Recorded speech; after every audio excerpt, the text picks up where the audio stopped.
Okay, so I put a little bit of salt, pepper, and a little bit of garlic powder in each one of these bags, as you can see. Now it's time to seal them. Okay, so this is your vacuum chamber sealer, Vac Master.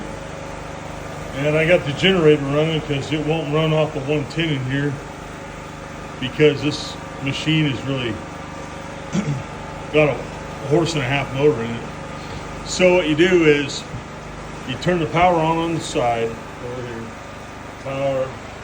Very first thing you gotta do is make sure there's oil in here and it's the right level for your pump. So read your instructions, and it's got a gauge. It's got a sight gauge. It has to be on a level surface. Put your oil in it.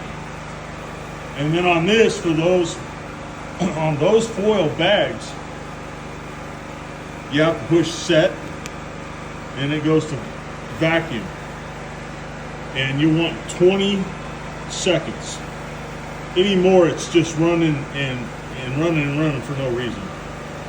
Okay, then you push set it, adjust it to 20, then set again, it'll go to sealing time. And I have found on those foil bags, it has to be 1.2 seconds. On the other little bags, it doesn't take long. It takes like half a second. So adjust to 1.2, then set again. Cooling time, I just put 2 seconds. But you can put 1 second or whatever. And you're ready to seal.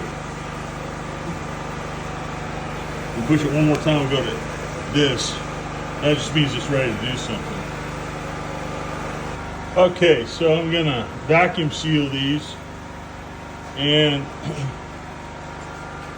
you want to go to this, you want to go to settings, you push it, and you want the vacuum to be at least 17 seconds. You want the sealing to be 2 seconds, which is way more than a regular little cellophane bag. The little cellophane bags only take like 6 to 8 to 10 seconds, or a half a second or more. But you gotta have 2 seconds on these to seal them right, or else they will not seal right. And then you adjust it to 2 seconds, then go down to cooling. You want 2 seconds of cooling, and then push it one more time, you're ready to go. Now, this has a heat bar. This one happens to have the sealing bar that creates the heat. It's really wide. See? So I'm able to do 2 bags at once. You want to make sure the bag is not sticking over this lip. You want it down inside the machine. Okay, and then I've been able to put 2 bags in here. So I'll seal 2 at once. You just close the lid. And this needle goes up to the green. See, and I still have 10 seconds left. So you want the needle up in the green as far as it'll go. And now it's going to vacuum it. So it's vacuuming it, okay? And now it's sealing it. And I set it for 2 seconds. So as that little light, it says working. And that's what it's doing, it's sealing. So you want to keep the lid closed. Okay, when it does that, now it's cooling. And after a couple seconds, you can open it. And on this one, you have to turn the power off, then turn it back on, and it'll release the lid and you can open it. Okay, so now you can see the seal it's created, and it's really good seal. So you want to make sure there's no gaps or wrinkles, because if there is, that means it didn't seal. So you want this bag to be nice and straight when you put it up there, with no wrinkles in it. Okay, so I wiped off the inside edge of these. I also seasoned them already. I put pepper, salt, and a little garlic powder in each one.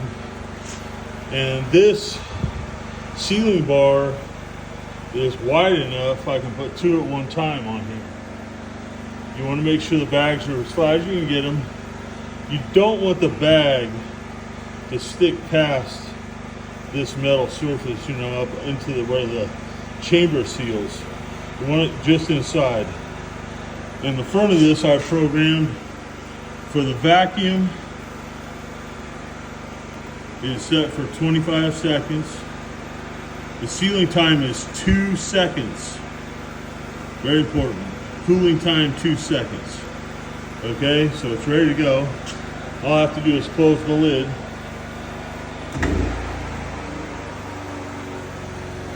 And then it starts the process.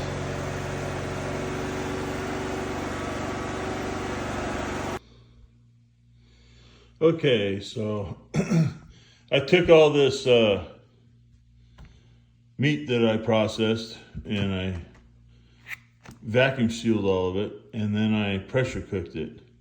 I pressure cooked it at 15 pounds at 250 degrees for 90 minutes. Then I let it cool off overnight, and then I pulled the bags out, inspected them, and I dried them off really well. And I did have 2 failures and one kind of iffy one. So I wiped them off really well, and like I said, inspected them really well. So you want to really inspect. You want to inspect this seal. You want to make sure that it hasn't tried to blow through it, or sometimes it'll try to blow out just below the seal. You want to inspect both sides of this bag.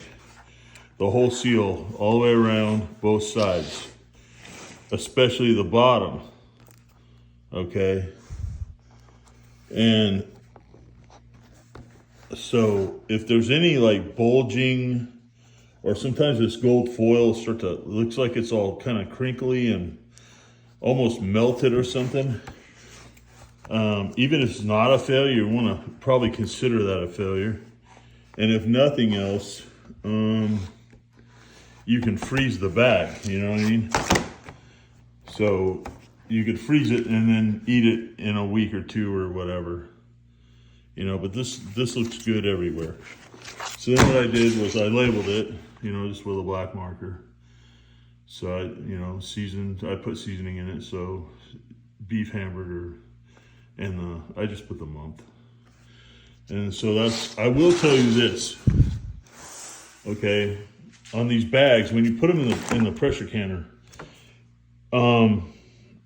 it's probably best to distribute your meat a little bit, or whatever. It makes it easier later. Like if it's ground beef or if it's stew meat or something. If it's just a solid chunk, then yeah, just put it in the bottom. It seems to me like if you fold this bag and stack a bunch up, it almost reduces this space that this can expand into. So what happens is, now it's trying to expand just from this one side because you fold it in half like this, right? And it'll blow the side out of it almost at least 50% of the time. So I think folding these bags, now just, you know, if they're upright and you just bend the top down, you know, a little bit, that's not a big deal. And you have them all upright, I don't think that's a big deal. But I think if you lay them down and fold them in half like this and stack them up, well, then this can only expand half the size it was able to before you folded it. So then it will blow the side out. So if I have a tip, don't fold the bags. It's a bad idea.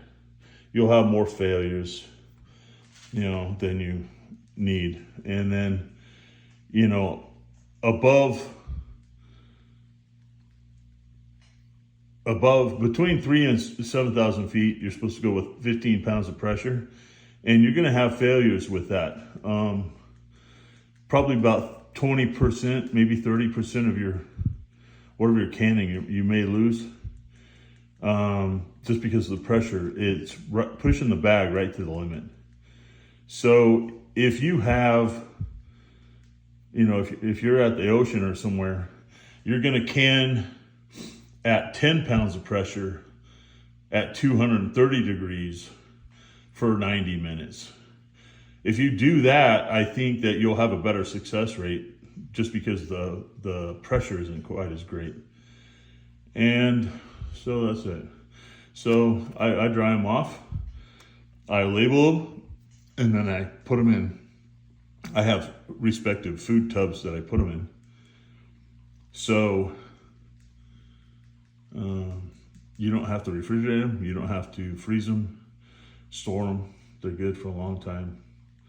And all you have to do is you can boil them to reheat them. You can put them in a skillet, a pot. You can make stew, you can make gravy, you can make soup, you can make stir fry. It makes, if you do stew meat or something like that, it makes awesome chip barbecue beef, shredded beef type of barbecue you put right on your sandwiches. So there's a lot of options there. And the biggest thing is they don't break. So, you can't take a jar and do that and have it be any good. There's no weight from the jar. They don't break. You can stack them in a backpack, in a cardboard box, anything, and they're good. They're good for just like a can of green beans or corn. It's the same kind of a thing, except without the can or the jar. It's just a bag. All right, well, hopefully this helps you. Cabin Ranch signing out.